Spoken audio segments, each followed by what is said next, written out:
Hi ළමයි. Welcome to my YouTube channel.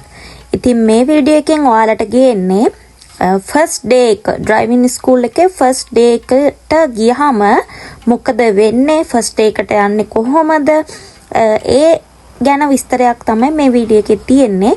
ඉතින් අන්තිම වෙනකම් වීඩියෝ එක බලන්න කොච්චර ලස්සනද කියලා.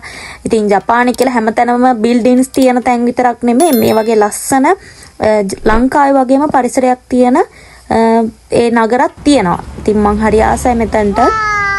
ඒ හුලම් පාර වැඩි ඉන්න මාර හිතට සැනසීමක් දැනෙන්නේ ළමයි. ඔයාලා බලනවා ඇති මම මේ පාන් කෑල්ලකුයි සවස් එකකුයි උස්සගෙන මෙතනට වෙලා මොකද කරන්න කියලා.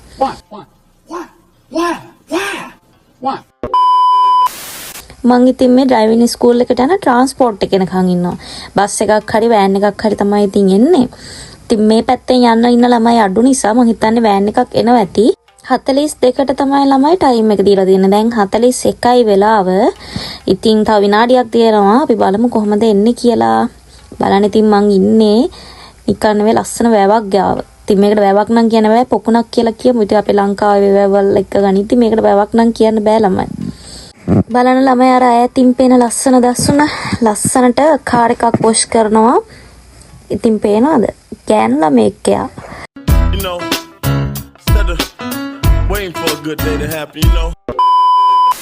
ඉතින් මේක තමයි ජපානි කියන්නේ. කොල්ලොද කෙල්ලොද කියලා අදාළ නැහැ, වයස අදාළ නැහැ. තමන්ගේ වැඩේ හරියට කරනවා නම් ඕනිම ජොබ් එකක් කරනවා. ඉතින් වෑන් එක ආව ළමයි on the time. ඒ වුණාට මට ඒකේ වීඩියෝ එකක් ගන්න බැන්නා ළමයි. මොකද මම ඕපදූප හොයා හිටියේ. ඉතින් දැන් වෑන් එක නැග්ගා. දැන් ඉතින් යන්න තමයි තියෙන්නේ. ඉතින් දැන් මේ යන ගමන් දැන් ආවා. අපි බලමු මොකද වෙන්නේ කියලා. ඉතින් මම ඔයාලට කිව්වනේ first day එකේ ඇස් පරීක්ෂාවකුයි ෆොටෝ ගන්නවා කියලා. ඉතින් මේ ෆොටෝ එක ගන්න yen 1000ක් බඳින්න ඕනේ. ඉතින් ඒක බැඳලා පස්සේ මේ වගේ රිසිට් එකක් දෙනවා.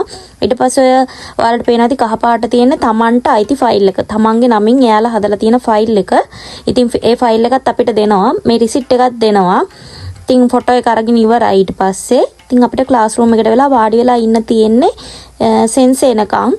පටන් ගත්තට පස්සේ බලමු මොකද වෙන්නේ කියලා.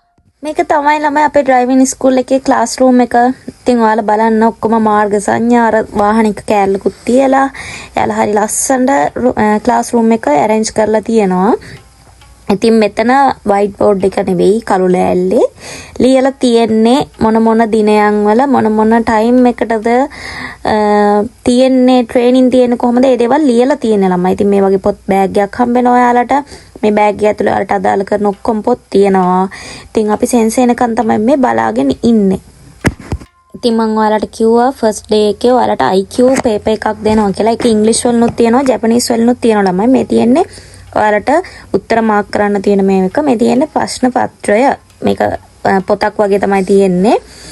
ඉතින් මම ඔයාලට දැන් පෙන්නනවා මෙතන ප්‍රශ්න ටික. මේක ඔයාලට හරියට පැහැදිලිව බලා ගන්න මම ඔයාලට ඊළඟ වීඩියෝ එකේ ගේන්නම් ෆොටෝස් එක්කම. ළමයි මේක ජපනීස් වලින් තිබුණත් මට ජපනීස් පුළුවන් වෙලත් එයාලට මම කොච්චර කිව්වත් මායි වියට්නාම් එක්කෙනෙකුත් හිටිය එතන. වියට්නාම් එක්කෙනාට ජපනීසුත් බෑ. යාට ජපාන් එක දීලා මට ඉංග්‍රීසි එක දුන්නා ළමයි. ඉතින් කරන්න දෙයක් නැහැ. ඉතින් ඔයාලා බලන්න ෆස්ට් ඩේ එකේ ෆස්ට් ලෙසන් එක යාලා උගන්වනවා ක්ලාස් රූම් එකේදීම. ඉතින් ඒ ක්ලාස් රූම් එකේදී උගන්වන ෆස්ට් ලෙසන් එක මෙන්න මේ විදිහට වීඩියෝ එකක් දාලා පෙන්නන ගමන් තමයි එයාලා ඔයාලට උගන්වන්නේ. ඉතින් ඔයාලා මේක හරිය විදිහට බලාගෙන ඉන්න ඉවර වෙනකම් වීඩියෝ එක බලන්න.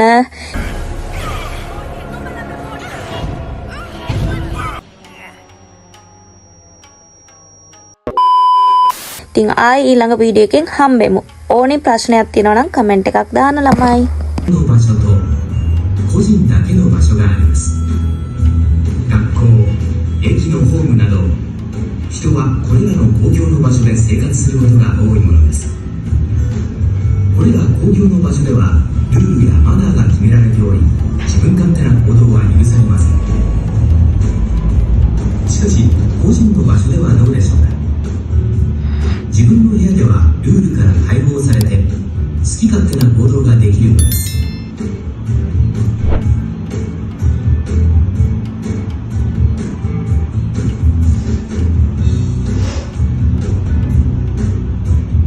車もドアを閉めて座席に座ると外部の音も消え自分の部屋にいるような気持ちになります。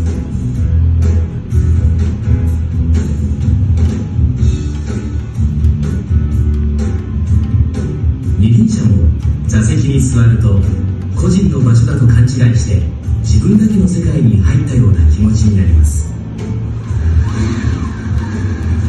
また二輪車のパワーが自分の力であるかのように錯覚してしまうのです。そんな心理状態で車を運転したらどんなことになるのでしょうか。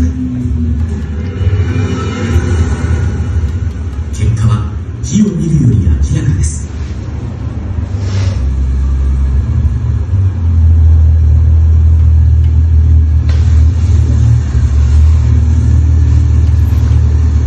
交通規則を守ることは運転者の当然の義務ですが、お互いに相手の立場になって譲り合いと思いやりの気持ちを持って運転しましょう。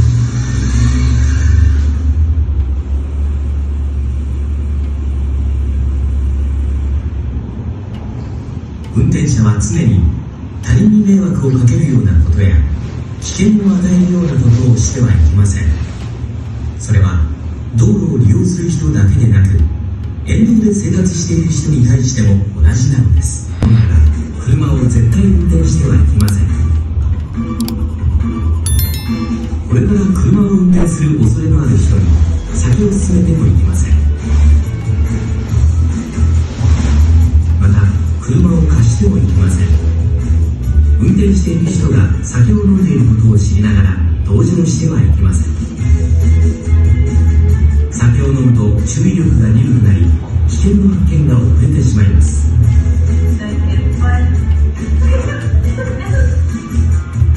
判断力が鈍くなり反応が遅れてしまいます。さらに運動能力や平衡感覚が鈍り正常な操作ができなくなります。その結果重大事故を起こしてしまいます。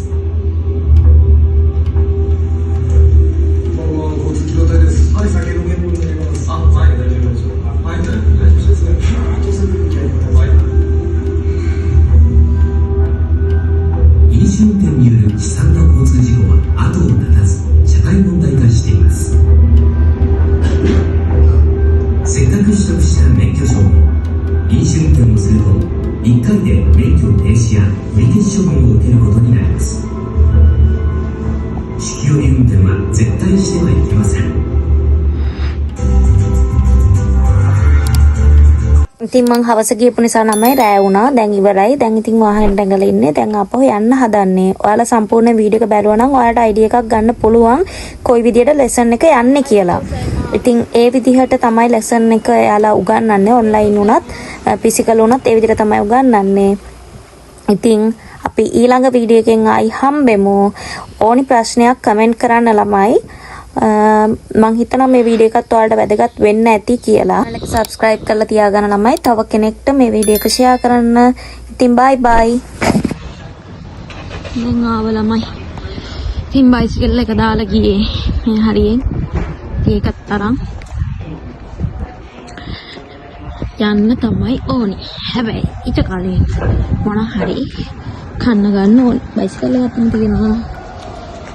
ආයිත් කියන්නේ channel එක subscribe කරලා තියාගන්න ළමයි ආදරේ.